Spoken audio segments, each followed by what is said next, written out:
Puji nama Tuhan. Shalom saudara yang dikasih Tuhan. Shalom. Kita bersyukur buat pagi hari ini kalau kita bisa mengikuti ibadah lagi bersama di tempat ini. Itu semua karena berkat Tuhan dan bagi firman Tuhan juga yang mengikuti secara online di rumah.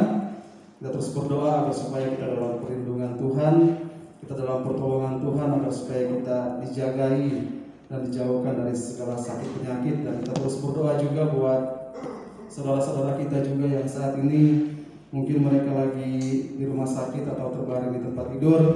Biarlah kita sama-sama berdoa agar supaya Tuhan tolong juga, Tuhan jamah, kuatkan dan sembuhkan mereka agar supaya mereka juga boleh mengalami kuasa Tuhan. Mereka boleh mengalami mujizat Tuhan di dalam kehidupan mereka. Nah, Bapak Ibu Saudara yang dikasih Tuhan, tema kita bulan ini berbicara tentang pemulihan diri. Dan untuk subtema minggu ini adalah minggu yang kedua. Kita masuk di dalam subtema yaitu hati yang dipulihkan. Sekali lagi, subtema kita minggu ini berbicara tentang hati yang dipulihkan. Kita baca dalam kitab Mazmur 34 ayat yang ke-19. Sekali lagi, subtema kita minggu ini berbicara tentang hati yang dipulihkan. Terdapat di dalam Mazmur 34 ayatnya yang ke-19. Kita baca secara bersama-sama. 1, 2, 3. Tuhan itu dekat kepada orang-orang yang patah hati, dan Ia menyelamatkan orang-orang yang remuk jiwanya. Sekali lagi kita baca Mazmur 34 ayat yang ke-19. Tuhan itu dekat kepada orang-orang yang patah hati, dan Ia menyelamatkan orang-orang yang remuk jiwanya. Nah, Bapak Ibu Saudaraku yang dikasihi Tuhan, sekarang lagi tren-trennya orang-orang untuk pergi ke suatu tempat untuk mereka boleh mencari suatu kesenangan mungkin di tengah-tengah kesibukan mereka, di tengah-tengah apa yang kita alami, mereka berusaha untuk yang namanya healing katanya. Jadi orang pergi ke tempat yang indah agar supaya mereka boleh merasakan ketenangan, mereka boleh merasakan kedamaian yang mungkin mereka tidak dapatkan di tempat pekerjaan mereka. Nah, saudaraku yang dikasihi Tuhan, tapi apakah benar ketika kita mengunjungi suatu tempat mungkin yang bagus, suatu tempat yang indah, apakah benar-benar hati kita akan merasa tenang? Apakah benar hati kita akan merasakan kedamaian? Nah, itu yang jadi pertanyaannya. Nah, saudaraku yang dikasihi Tuhan, sehubungan dengan tema kita minggu ini berbicara tentang hati yang dipulihkan. Kita tahu bahwa hati adalah sumber dari kehidupan. Firman Tuhan katakan bahwa hati itu adalah sumber kehidupan. Dan firman Tuhan berkata di dalam Amsal 4 ayat 23, jagalah hatimu dengan segala kewaspadaan, karena dari situlah terpancar kehidupan. Sekali lagi firman Tuhan katakan di dalam Amsal 4 ayat yang ke-23, dikatakan bahwa jagalah hatimu dengan segala kewaspadaan, karena dari situlah terpancar kehidupan. Jadi firman Tuhan memperingatkan kita bahwa hati itu sangat penting bagi kita sebagai orang percaya untuk kita bisa menjaga hati kita. Jangan membiarkan hati kita, tetapi kita harus menjaga. Firman Tuhan katakan kita harus waspada. Kenapa? Karena kita harus sadari bahwa sebagai manusia ciptaan Tuhan, hati kita itu sangat mudah untuk disakiti. Hati kita sangat mudah untuk tersakiti. Makanya firman Tuhan berkata kita harus menjaga, karena hati kita itu sangat gampang untuk disakiti. Orang ngomong sesuatu yang gak baik aja kita sudah sakit hati. Orang jelek-jelekan kita sudah sakit hati. Belum yang lain-lain. Makanya firman Tuhan katakan bahwa kita harus menjaga hati kita. Bapak Ibu Saudara yang dikasihi Tuhan, banyak orang gagal untuk menjaga hati mereka, sehingga mereka sangat mudah dan sangat gampang untuk menjadi orang yang patah hati, untuk menjadi hati mereka terluka. Mereka banyak orang yang gagal, dan akhirnya ketika mereka mengalami patah hati, ketika hati mereka dilukai, bersyukur kalau kita masih mau datang kepada Tuhan. Tetapi buktinya ada begitu banyak orang yang mengalami sakit hati, ada begitu banyak orang yang mengalami patah hati. Mereka mencari pemulihan, kesembuhan di luar Tuhan. Dan akhirnya mereka menjauhkan diri dari Tuhan karena mereka mengalami sakit hati. Jangankan orang di luar sana, di dalam gereja pun kita sebagai hamba-hamba Tuhan, kita sebagai pengerja-pengerja, kadang kita kena senggol kiri kanan, kita mengalami kekecewaan, kita mengalami sakit hati, dan akhirnya kita timbul dalam hati kita untuk nggak mau melayani Tuhan lagi. Bukankah ini terjadi juga di dalam gereja-gereja? Nah, saudaraku yang dikasihi Tuhan, banyak orang berkata bahwa bukankah setelah kita bertobat dan percaya kepada Tuhan, bukankah hati kita sudah dipulihkan? Ketika kita mengaku Tuhan Yesus, ketika kita bertobat, mengakui semua dosa-dosa kita dan percaya kepada Tuhan, bukankah hati kita sudah dipulihkan? Tapi ada pertanyaan juga, apakah benar orang yang sudah percaya kepada Tuhan Yesus tidak mengalami sakit hati? Apakah benar orang yang sudah sungguh-sungguh percaya kepada Tuhan Yesus tidak mengalami patah hati? Kenyataannya berbicara, walaupun kita sudah sungguh-sungguh mengasihi Tuhan, kita sudah sungguh-sungguh percaya kepada Tuhan, tetapi yang namanya sakit hati itu masih kita rasakan. Yang namanya patah hati itu masih kita rasakan sampai saat ini. Itu terjadi Bapak Ibu Saudara yang dikasihi Tuhan. Makanya hati kita harus tetap dipulihkan. Walaupun kita sudah sungguh-sungguh percaya kepada Tuhan, walaupun kita sudah melayani Tuhan dengan sungguh-sungguh, tetapi tetap hati kita masih harus terus dipulihkan oleh Tuhan. Amin. Hati kita harus tetap dipulihkan oleh Tuhan, diperbaharui hari demi hari. Itu harus terjadi dalam kehidupan kita sebagai orang-orang yang mengasihi Tuhan. Dan yang pertama yang ingin saya bagikan, mengapa sih hati kita harus dipulihkan? Mengapa hati kita harus dipulihkan oleh Tuhan? Yang pertama karena ya kita harus akui bahwa sampai saat ini pun kita masih sering berbuat dosa. Sampai saat ini pun mungkin kita masih sering jatuh dalam dosa. Makanya kenapa hati kita harus dipulihkan? Kenapa hati kita harus disembuhkan oleh Tuhan? Karena ya terkadang kita salah ngomong aja, itu sudah berdosa di hadapan Tuhan. Apalagi perbuatan-perbuatan yang lain yang kita lakukan yang tidak menyenangkan hati Tuhan. Nah, kita sudah melakukan dosa. Makanya kita tetap harus dipulihkan oleh Tuhan. Hati kita harus tetap dipulihkan.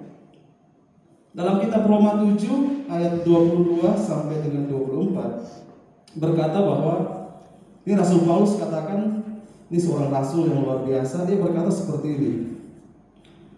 Sebab di dalam batinku aku suka akan hukum Allah, tetapi di dalam anggota-anggota tubuhku aku melihat hukum lain yang berjuang melawan hukum akal budiku dan membuat aku mencari tawanan hukum dosa yang ada di dalam anggota tubuhku. Aku manusia celaka, ini Rasul Paulus katakan.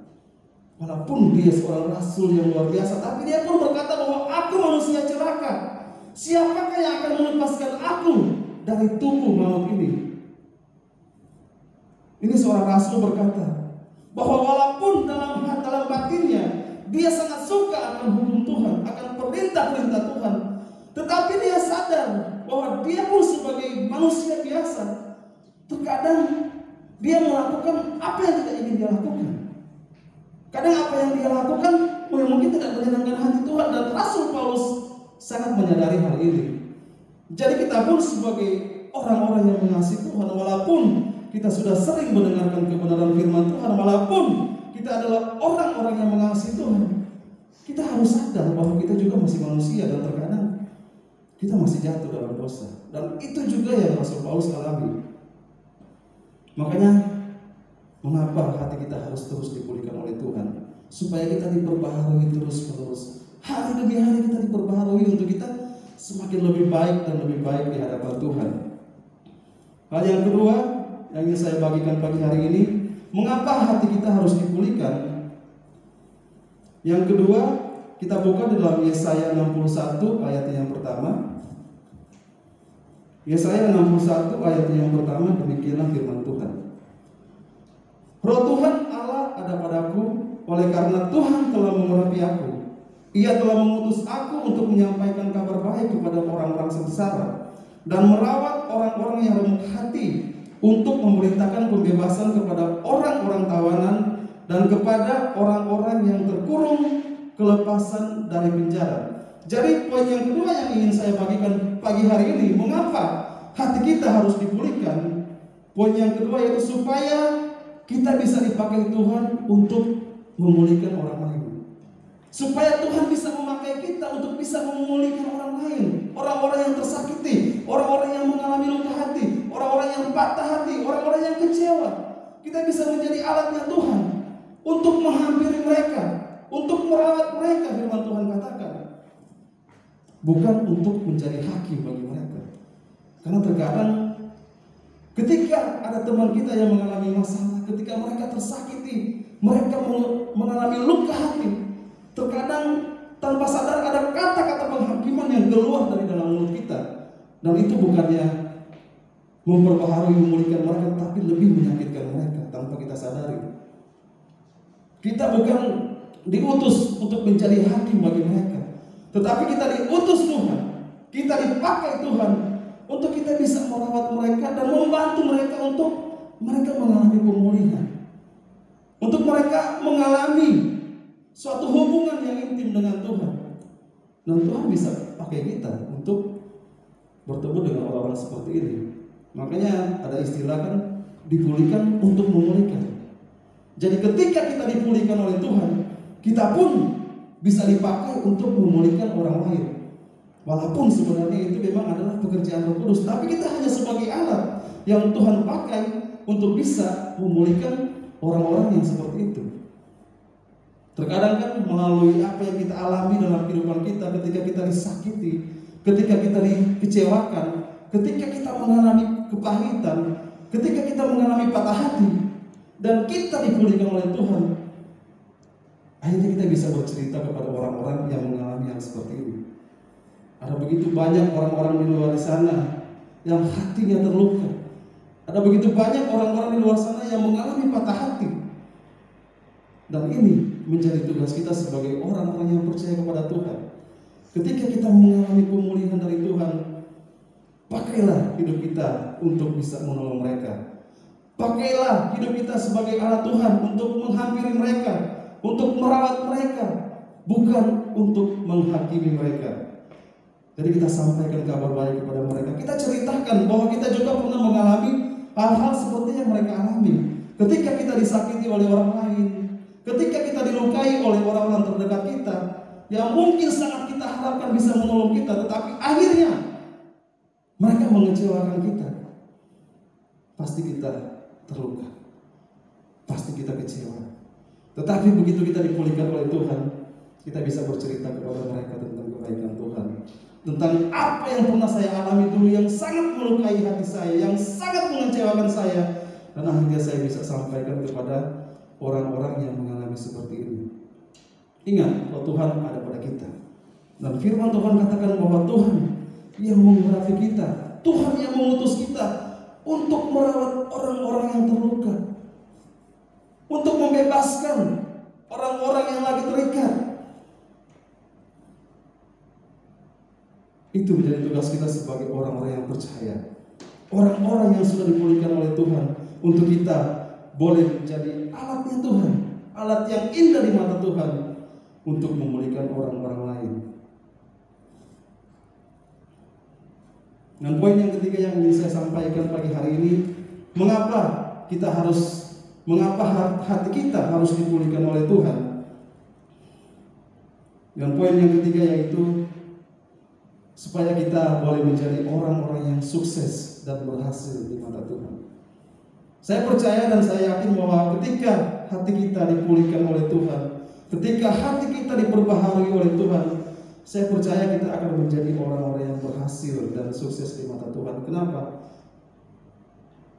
Karena berkat Tuhan pasti akan tercurah bagi orang-orang yang hatinya bersih, hati-hati yang bersih di hadapan Tuhan, hati-hati yang murni di hadapan Tuhan. Pasti Tuhan akan memberkati mereka. Dan firman Tuhan katakan bahwa apapun yang mereka lakukan, Tuhan akan membuat mereka berhasil. Tuhan akan membuat mereka beruntung. Karena hati mereka sudah dipulihkan oleh Tuhan. Karena hati mereka sudah disembuhkan. Hati mereka sudah dibereskan oleh Tuhan. Dan akhirnya mereka memiliki hati yang bersih di hadapan Tuhan, hati yang indah di hadapan Tuhan.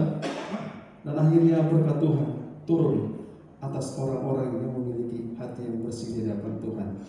Sehingga apapun yang mereka lakukan, apapun yang mereka kerjakan, firman Tuhan katakan bahwa Tuhan akan membuat mereka berhasil dan beruntung.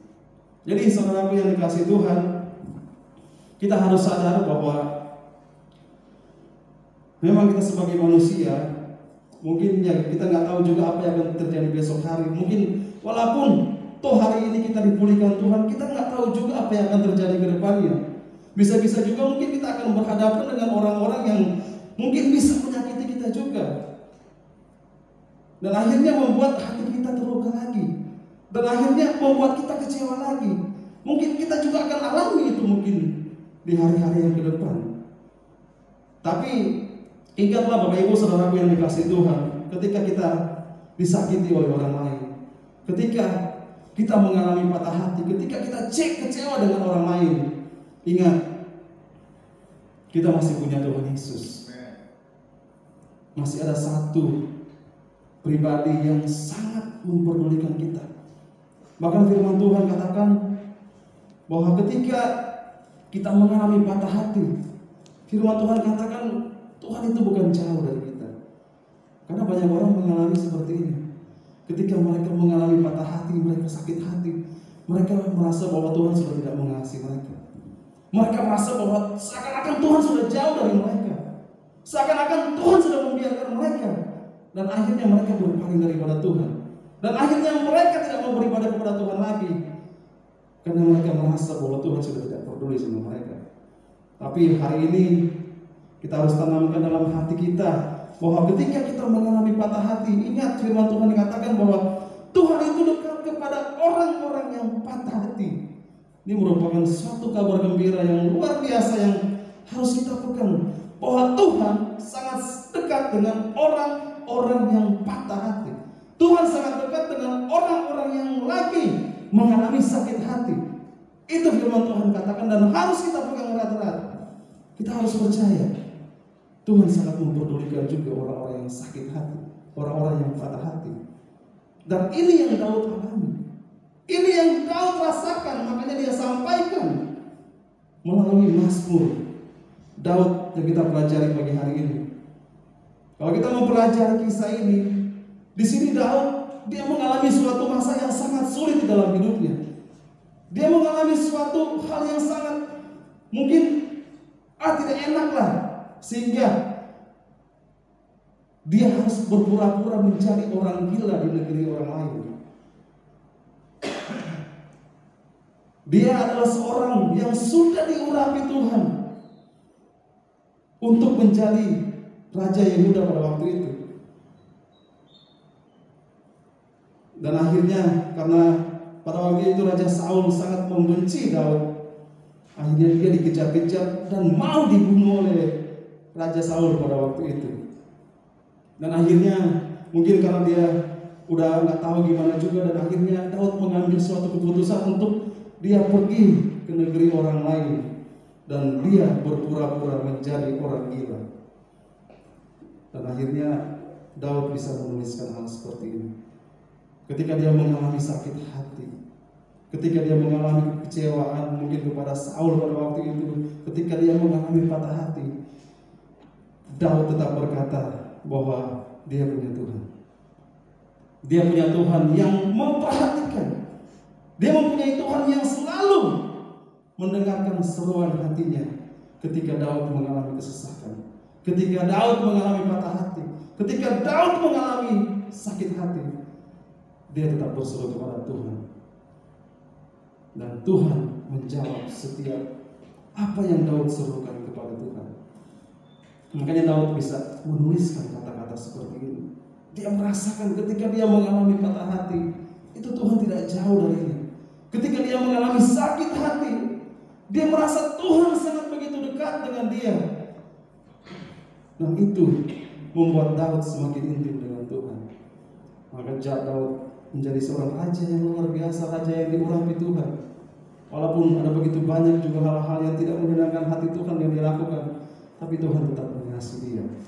Karena Daud pun sangat mengasihi Tuhan. Jadi Bapak Ibu Saudaraku yang kasih Tuhan, apabila kita mengalami hati kita terluka, kita mengalami patah hati, jangan menjauhkan diri dari Tuhan. Tapi biarlah kita mau terus datang kepada Tuhan. Kita mau berseru kepada Tuhan, minta pertolongan kepada Tuhan.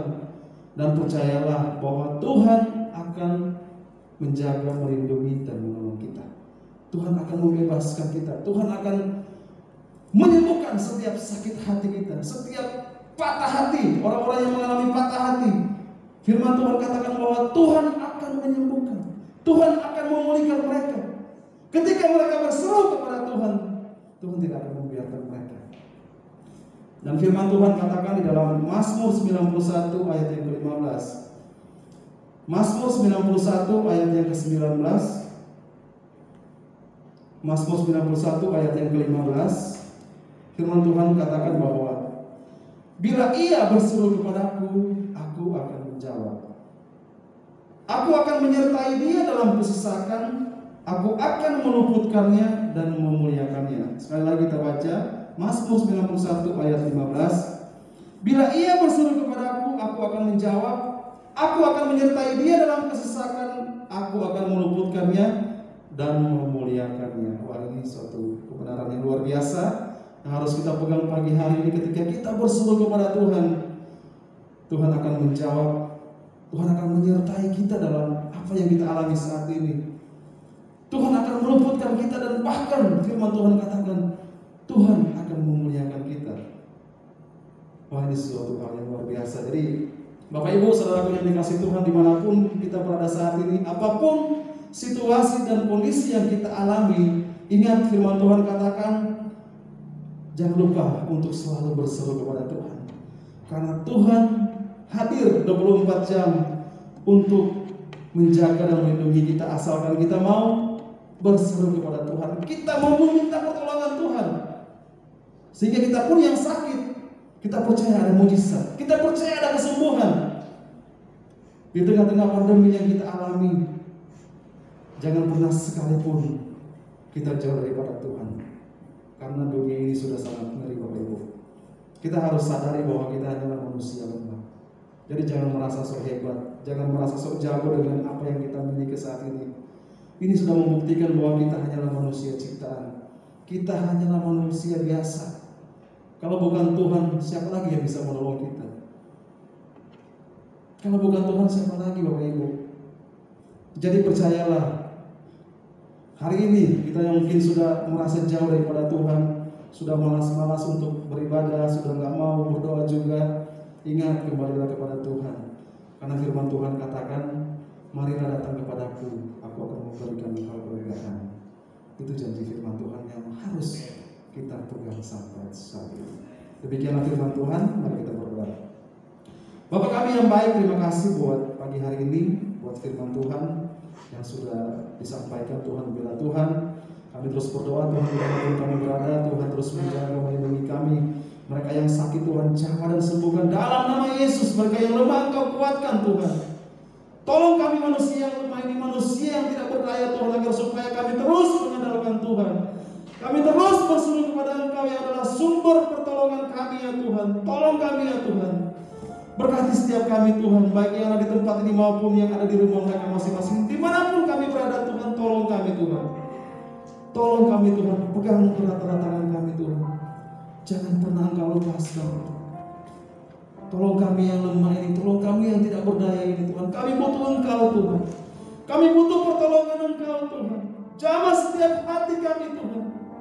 Pulihkan setiap hati kami Tuhan. Agar supaya hati kami terus diperbaharui oleh Tuhan.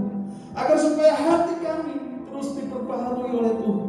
Sehingga kami menjadi orang yang semakin lebih baik dan lebih baik lagi di hadapan Tuhan. Untuk kami boleh menyenangkan hati Tuhan.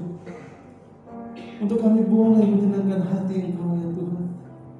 Terima kasih Bapa yang baik, terima kasih ya Tuhan. Dengarlah setiap seruan kami pagi hari ini Tuhan. Dengarlah setiap doa-doa kami pagi hari ini ya Tuhan. Terima kasih Bapa yang baik, terima kasih ya Tuhan. Terpujilah Engkau kekal selama-lamanya ya Tuhan. Hanya di dalam nama Tuhan Yesus Kristus kami berdoa dan bersyukur. Haleluya. Amin.